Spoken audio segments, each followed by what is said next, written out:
Great to have on the health and wellness interview call this morning, Mr. Michael Hempseed. Good morning, Michael. Good morning, Chris. Now, Michael is an author and speaker in the space of mental health. And Michael, first of all, I'd like to ask you today, the term wellness is banded around quite a lot today. What's your personal take on this concept of wellness? Mm, It is certainly used a lot today. I think one of the big misunderstandings possibly is that wellness often equates to happiness. And one of the things that people often get wrong is they think short-term happiness will lead to long-term happiness. And a lot of people take time to partake of, say, pleasurable activities that give them happiness in the short term. For example, playing Candy Crush, it'll probably make you feel good when you're doing it. But I think in terms of wellness long term, it actually requires a lot of effort. If you go back to Plato, he had this idea that happiness had to be earned. So I think this idea of just instantaneously expecting wellness today is really quite misleading. So I think people misuse the term or interchange the term wellness and happiness. Okay. And when we look at doing a bit of research for these interviews, looking at the psychological component of wellness, if we look at social norms that have been completely or, sort of destroyed with the COVID lockdown, what would be your take on what's important to focus on in sense of psychological health right now in New Zealand and around the world? Yeah. So one of the things we know is the biggest determinant of happiness and well-being is actually positive, stable connections with other people. And of course, in this time of lockdown, that means that many people are more isolated. And we know that isolation can be dreadful for your mental well-being. So it's really important to try and, where possible, continue those relationships if it is online, either ring someone up or on the phone. So unfortunately, the lockdown takes away the biggest protective factor that we have against mental illness. So obviously that's a significant problem.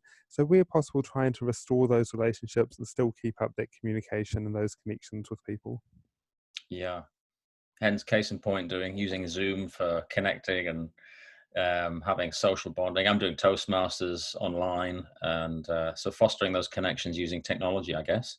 Yeah, absolutely. Mm. Now, if I was to say to you, I've known you for a few years now, I've got this phrase written down here, a journeyman mental health practitioner, because I know you do a lot of traveling, Yes. a whole heap of presentations. Whenever I talk to you, you're completely smashed with. I don't know what you're talking about, Chris. You're running off to Invercargill in Auckland, and Yeah, now you're talking a little earlier. You said you did 200 presentations last year, which seems quite yeah. staggering. What could you cherry pick some key learnings from that work and those interactions with all those groups, bodies, schools that you talk to in the mental health space, Michael? And maybe a couple of key areas, perhaps for New Zealand to look at, not just with the COVID crisis and mental health, but beyond the COVID situation. What's been some of your key learnings and takes from all that work you've been doing? Yeah. I wonder if we could start with a few children's books from the early 20th century, such as Winnie the Pooh and The Wind in the Willows. Both those books feature characters, Eeyore and Mr. Toad, that have signs of mental illness and they're not coping very well. And I recently read these books and I was trying to see, is the author trying to communicate some sort of hidden message? And what I decided was that the authors put those in as a plot device to teach people friendship. So when someone's not coping well, you support them. And I guess in the same way that when I've traveled around New Zealand, probably the biggest takeaway from all my workshops would be that there's a lot of people suffering. There's a lot of people that are really struggling at the moment. We think there could be something like 800,000 people in New Zealand today with mental illness. So the numbers are staggering. What we need to do is we need to look after these people. We need to care for them. And I think tragically, we've lost some of these skills. Often when someone's, say, grieving, we try and make it all better. But actually, if someone is grieving, there are no words you can say that can magically make something better. But what we can do is just be there with people. And sometimes we think, what if I say the wrong things? What if they cry? What if they get upset? And a large part of what I talk about is putting aside our own comfort to reach out to someone in need. So if there's one takeaway that I'd like people to remember from my talks, I think that would be the big one, that we need to look after and care for people in bad situations. And I know you're a great believer in optimism and hopefulness. Yeah. And what's the essence of your philosophy or virtue in that sense of hopefulness and optimism? Yeah. So first of all, I think there's a couple of misunderstandings. I think some people think that optimism is wishful thinking, or it's burying your head in the sand and it's not looking at the reality of the situation. I believe you can be optimistic about COVID-19 and still be very aware of just how serious this is. So we know there was a really high death toll, and I would say an optimist can fully acknowledge how bad the situation today is, but they say tomorrow things might get better. And the reason I say that's not wishful thinking, if we look back at the past, if we take, say, for example, smallpox, it's estimated that smallpox killed between 3 and 500 million people in the 20th century alone. No matter how bad COVID-19 is, we're not talking about that sort of death toll. Mm. We defeated smallpox. In December 1979, the World Health Organization said it had been eradicated off the face of the earth. Believe it or not, the vaccine for smallpox was invented in the year 1795 by a man named Edward Jenner. And so I believe we should be optimistic about the current situation, not just based on wishful thinking, but because if we could defeat a serious illness like smallpox with 200-year-old technology, think of what we can do with the current technology. Uh, And perhaps for those who are viewing this maybe from home or from their isolated workplace, and if they're feeling a bit lost and they just need to look at a light in the future of optimism and hope, what would you say to those people? Yeah. A lot of people have been making comparisons between the current, what will be a financial crisis, and the 1929 stock market crash. And if you just look at the, say, 10 years, if you just Google 1929 stock market crash, you can see a graph, and it's devastating. It's an absolutely massive drop in terms of finances. But if you Google US economy over the last 100 years, you'll see that actually the 1929 stock market crash, it's actually not that big in the grand scheme of things and over the last 100 years. And we've had several stock market crashes since then, and we've always recovered. So I think that's really important to remember that although, yes, this is probably going to be bad, it's probably going to be a difficult couple of years, we've always recovered from a stock market crash. And so, again, I believe we should have hopefulness that as bad as things are now, we can get better. And if we have pessimism and we think it's bad today and there's no way out of this, that's when things can go seriously wrong. But if we have hopefulness, acknowledging today can be really difficult, but saying there's almost certainly a brighter future. This is not crystal ball gazing or wishful thinking. I believe to say that in some years the stock market will recover is based on solid scientific evidence. It's a prediction that'll almost be 100% accurate. Yeah. And when we look at the news media era today compared to, Yeah. say, those times, Mm. we live in an era of instantism and Yes. media coverage, and media is in a bad place in the sense of printing newspapers, selling stories. I've been minimizing my news or headline intake over the last sort of month or so. What would you say to those people who are perhaps having maybe an addictive personality, or they're checking their phones every 5, 10 minutes and they're looking at the headlines, checking out how many cases there are? What would you say to those people? Yeah, I think it does vary from person to person. There's probably some people that can look at this and keep reasonably grounded, and some people might need to know for the work they're in. But if you find that it's worrying you, if you find that you're not sleeping at night because of this, or you find this is causing you to feel really low, really depressed, then I'd say try and limit your intake a little bit. And some of the things that I've just talked about in terms of hopefulness, sometimes the media focuses on the bad picture now, and I think it is really important that we do keep a longer term view that as bad as things will be today, at some point in the future, they are going to recover. Yeah. And just moving to business now in sense of ownership and economics, and clearly there's going to be a huge hit around the world in the sense of economics. If say there's a small business owner watching this interview and they're suffering anxiety or even panic attacks around their business, they might lose it. What would be some ideas or tip suggestions for that person to perhaps lift them out of an anxious state? And what have you learned over the years in sense of anxiety? Yeah, I think one of the things we don't talk about is people that have lost businesses that have been able to recover. So I know the story of a man that owned a general store and he had big plans for it and he thought it was going to be a huge success. Unfortunately, it did not do well at all, and it went bankrupt, and this man owed a lot of money. It took him 17 years to pay off the debt. Now, if we think back to where we were in 2003, that's a long time ago. Can you imagine being burdened with a debt for 17 years? This man felt hopeless. He had a nervous breakdown. Then he thought about a change in career and he went into politics. No one voted for him. So this man's life was not going to plan at all. He went in for 6 more elections. On 5 out of those 6, no one voted for him. But on the 6th of November 1860, this man was elected as the President of the United States. You might have heard of him. His name is Abraham Lincoln. He's one of the greatest presidents of the United States. And so we often talk about the amazing things that Lincoln did, such as ending slavery, at least playing a significant role in it, but we don't talk about the struggles he had.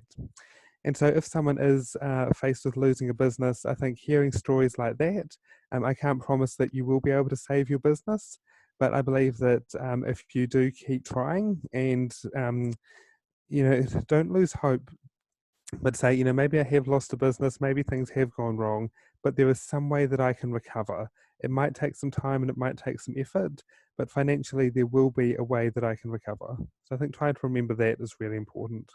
Yeah. I was watching Simon Sinek yesterday, and he had a great 2 minutes on don't hang on to the past. So Yeah, a lot of great failures of business because they haven't they've tried to hang on to their old business model. You look at some yeah, of the big companies on iTunes, look at Netflix and the TV companies. It's adapting to the future and yeah, adapting to change and embracing change. So obviously Simon's big in the world these yeah, days. yes indeed. If you had 5 minutes with Jacinda Ardern, Michael, looking at New Zealand's mental health Ooh, picture in the room from your practices, your excellent. learning, we know things must change in New Zealand with regards to mental health, the Yeah. practices, the therapies, some of the initiatives. What would you say to Jacinda? What we really need is evidence-based training. So there's a lot of good ideas out there, but some of them don't always work. For example, one of the most interesting ones is if you want to try and be happy, we've actually found that often makes people unhappy. And one of the reasons is if you think about your happiness, you often say, well, my neighbor just had a trip to Europe and they've got a spa pool. And you say, well, these other people are happy because they've got this. And then you look at yourself and you realize, maybe I don't have that. So, unfortunately, one of the things that's probably added to the unhappiness in the world is trying to make people happy. So, I would say to Jacinda Ardern, we need evidence based techniques that have been tested and show real efficacy. One of the big things I would push is better sleep. There's been numerous studies over the last few years. I think we've got something like 25,000 scientific studies that show how important sleep is to our well-being. We talk a lot about eating well and exercising. We now think that sleep is probably twice as important to our health as those things. If you eat nothing but ice cream for a month, at the end of the month, you're not going to feel great, but it's not going to be fatal. But if you go 2 days without sleep, you're at risk of a fatal car crash or developing psychosis. So there's some pretty serious consequences without sleep. Yeah. And if someone can't sleep because they're mentally preoccupied or their head's buzzing Yeah, or that they're visualizing bad visions, what would be yeah, your suggestion or some techniques that they could explore for getting a good night's sleep? yeah. One of the things that we often think is there's some lucky people that can sleep really well, and there's some other people that just don't have good sleep. And all the research says that whatever sleeping problems you have, it could be sleep apnea, where you wake up with breathing difficulties, it could be restless leg syndrome, where your legs move around, it could be you have nightmares, or you just talked about the technical name of it is racing thoughts. Whatever the issue you have, it's usually manageable or treatable. So if you are having poor sleep, go and see your doctor. In terms of racing thoughts, a really simple technique is to take a physical pen and paper, so not a laptop, because that'll wake you up putting a light in front of your face at night. Take a physical pen and paper and write down whatever is on your mind. We call this expressive writing. And it can be really hard to get to sleep when you've got all these negative thoughts running around in your head, and it feels like your head is just full of all these negative emotions. And we've found the act of writing things down gets these negative thoughts out of your head and into something positive. Now, it doesn't matter if you don't have neat handwriting, you can't spell, Some people even do it with pictures. But the idea is you get these negative emotions out of your head and into something positive. Mm. That's one quite simple technique. For some people, their racing thoughts are far more serious. Some people do, at the extreme end, need medication to actually slow their thoughts down a little bit. So if you are having sleep problems, try and do something about it. Go and see your doctor. Okay, back to Jacinda now. Yes, If indeed. you were to cherry pick the knowledge and the research of internationally comparable nations when it comes to Yeah, wellness and happiness, I mean, I think from my readings, sometimes we go to the Scandinavian countries or yeah. North European countries. What do you, who do you, who's sort of top of the pops in that sense? And what are they doing that's different to NZ? And what could NZ learn from for our future in mental health? Yeah. I think one of the big things is they follow the science. Finland is one of the few countries that's a few nations in the world that has a lowering suicide rate. Mm, Most of the Western countries, unfortunately, have a very sharply rising suicide rate. So I think this is where we need to follow the science. For example, I've just talked about the importance of sleep. And if you don't read about the scientific literature on this, it's very easy to forget about sleep and forget about how important it is. mm, So I'd say the big thing we need is evidence-based workshops. So, for example, there's many things that you can improve with people. Uh, there's lots of programs trying to improve self-esteem, and actually, unfortunately, the research shows they don't often work. And we've found that actually poor sleep, believe it or not, is related to self-esteem. So we have to get to the root issue and the underlying causes of this. And I think some of these Scandinavian countries, they really follow the science. They tend to have shorter school days and they start later. mm, We know one of the most devastating things for young people's mental well-being is an early start time for school. Teenage brains are very different than adult brains, and so some of these countries, they follow the science. So we sometimes think that science and research is really boring. Sometimes it is a bit difficult, but it makes a life-saving difference. So that's the thing I'd say, follow the science. what's your take on meditation, Michael, as Yeah, a therapy or as a method for the common person to yeah. adapt and experiment with? Yeah. So for some people, either I guess the modern term for it would be mindfulness. So focusing on your breathing, focusing on the here and now. It's been shown to be really effective for some people with anxiety. However, we've also found that for some people with PTSD or the potential to develop PTSD, mindfulness actually triggers PTSD or post-traumatic stress disorder. One of the interesting things we've found is people with PTSD, they have lower levels of a chemical called cortisol. And that seems really surprising because cortisol is one of the stress hormones, and we know that people with PTSD, they're stressed and they're hypervigilant. But as well as activating the system, cortisol shuts it off. And if people with PTSD don't have this chemical already, and they do mindfulness, which can lower cortisol levels even more, that's possibly not a good idea. So I suppose with any form of treatment, what we need to look at is there's no one size fits all. We have never found any sort of treatment that works for everyone. So, for example, counselling can be absolutely brilliant for people. I know people that have seen counsellors and said it's changed their life. It's almost magical, the impact that it's had on them. And other people say it did absolutely nothing for me. So it's important to know we've never found anything that works for everyone, but there are so many treatments out there, and something should work for everyone.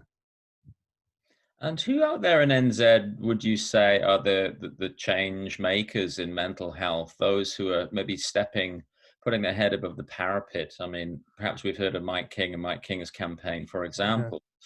Because I sense in my own thinking we need some sort of radical thinking, not irresponsible thing, but it may be quite a dramatic shift in direction for approaching the mental health crises. Who would you say? Is there anyone who springs to mind, or any philosophical approach that you favour for the future? Yeah, just on that, I think sometimes we're looking for a radical new model. Mm, If we go back to, say, the ancient Greeks, the writings of Aristotle and Plato, for example, Plato talks about virtue. And it's talks about men, but obviously this applies to women as well. But he says the happy man is the virtuous man, someone that lives a good life, and they're not someone that is weighed down by guilt. So sometimes I think we're trying to reinvent the wheel and we always try and come up with new ideas. And actually, sometimes we've had some really good ideas and we just haven't used them or we've thrown them out. So in terms of being radical, I think that's something to consider. I'd really follow the work of Nigel Latta. So if you follow him on Facebook, Yeah. he's putting out some brilliant posts that are evidence-based. Nathan Wallace, again, you can follow him on Facebook. There's been some brilliant things. And these are all things that are based on evidence. Mm. So they're not just sort of good ideas that sound good but don't actually work. I think that's really important. Mm. And if we look at suicide prevention, I know you've done heaps of work in that Yeah, space with youth and community, with yeah, mentioning Nigel Latta, yeah. etc. What do you think is the next 5, 10 years? Do you think in really addressing that terrible statistic that we have in suicide and NZ? Yeah. Again, one of the things we found is sleep. Most suicides happen between 12 a.m. and 3 a.m. And we know that when we're really tired, if something small goes wrong, we don't step back, we don't take perspective on it, we often get very upset about it. So, this is my magic cure for everything, sleep. But I think if we really want to get good at suicide prevention, we actually have to make good sleep a component of that. And I think one of the reasons possibly we haven't been so successful is we haven't looked at sleep. There are very few suicide prevention programs that I know of that look at how important sleep is. One of the other big things that unfortunately plays a big role in many younger suicides is a same day crisis, such as losing a job, losing a lot of money, or a breakup. One of the things that we really should do is share our failures with people.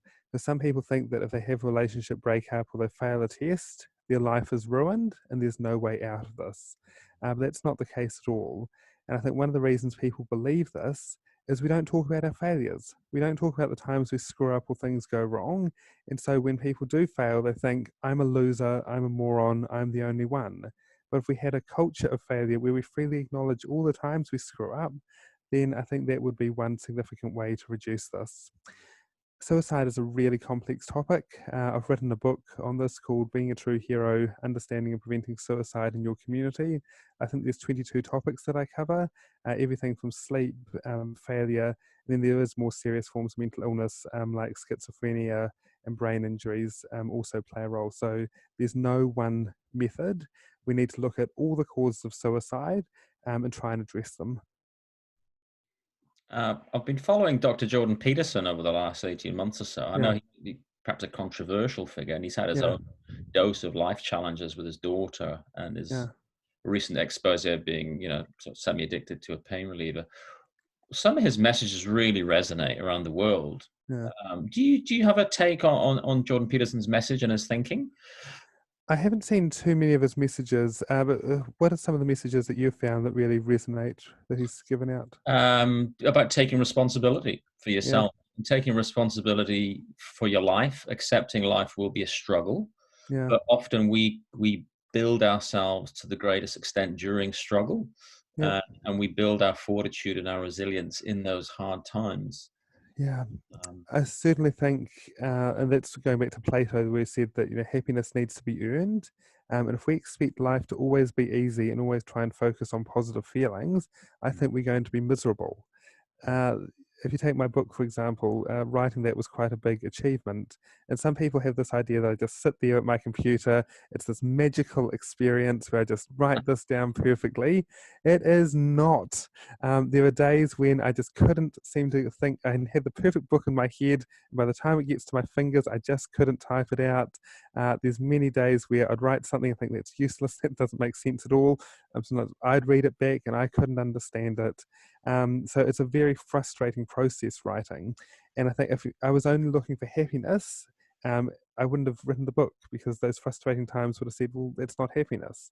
So there's a big differentiation between short term happiness and long term happiness. And I actually think long term happiness, believe it or not, involves a lot of frustrations, sometimes pain and struggles. yeah. But if we want to achieve, something really significant with our life, we need hard work.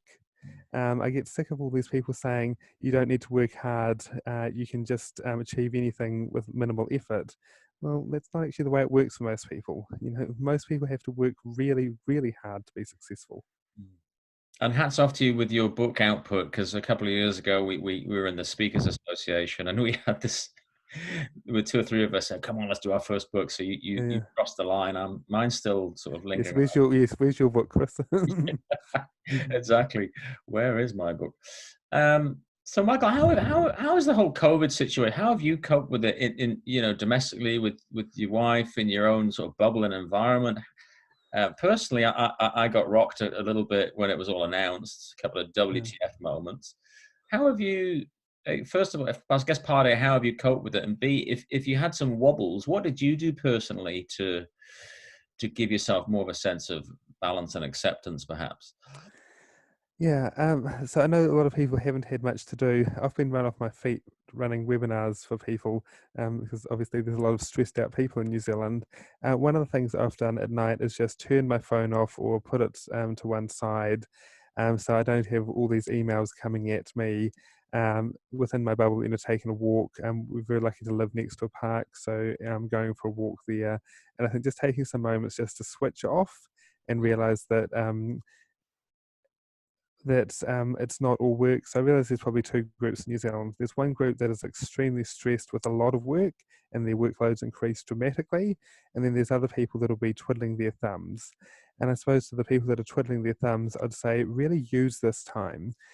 Don't waste this time. There's been a Facebook post that's been doing the rounds that Cambridge University was closed, and Sir Isaac Newton, he didn't play Candy Crush or whatever, watch cat videos on YouTube, which obviously wasn't invented back then, but he used that time to study. He came up with the idea of optics.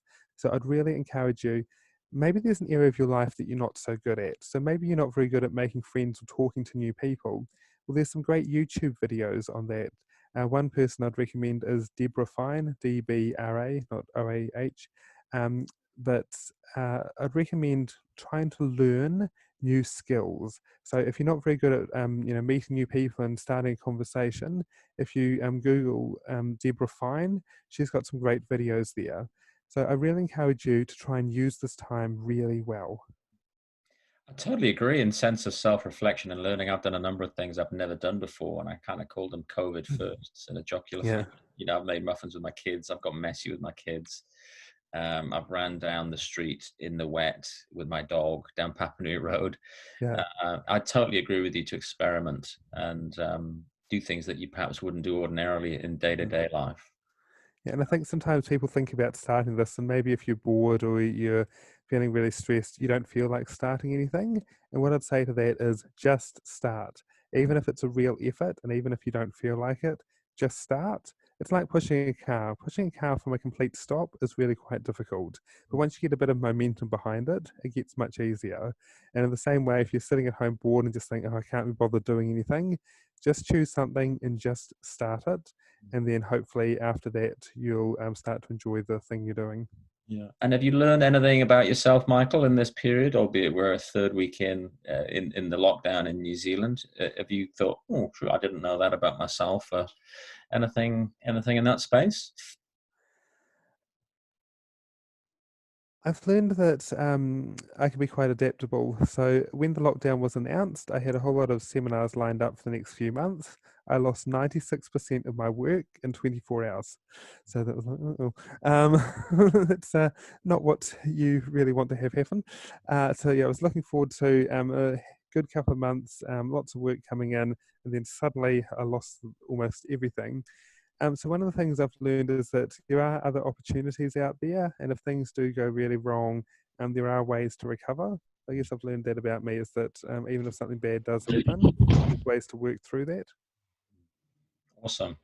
Hey, Michael, thanks so much for your time today in this short interview on health and wellness. I really, really appreciate it. And if folk out there are watching this would like to connect with you, how do they connect with you? So yeah, there's two ways. Either on LinkedIn, so just Michael Hempseed. Last time I checked, I'm the only one in the whole world. So there's that, and then I've got a website called beingatruehero.com, and that's got a whole lot of resources. So I talked about sleep today. There's a whole lot of resources on sleep. We've got some free talks on mental illness on there. So there's lots of resources on there. And if you are bored, learn about some of the stuff. There's some amazing psychology topics out there. Take a bit of time to learn some of this stuff. That's amazing. Thanks so much for your time, Michael. My And pleasure. I wish you all the best, and we'll talk soon, no doubt. Fantastic. Okay, take care. All right. Thanks, Michael.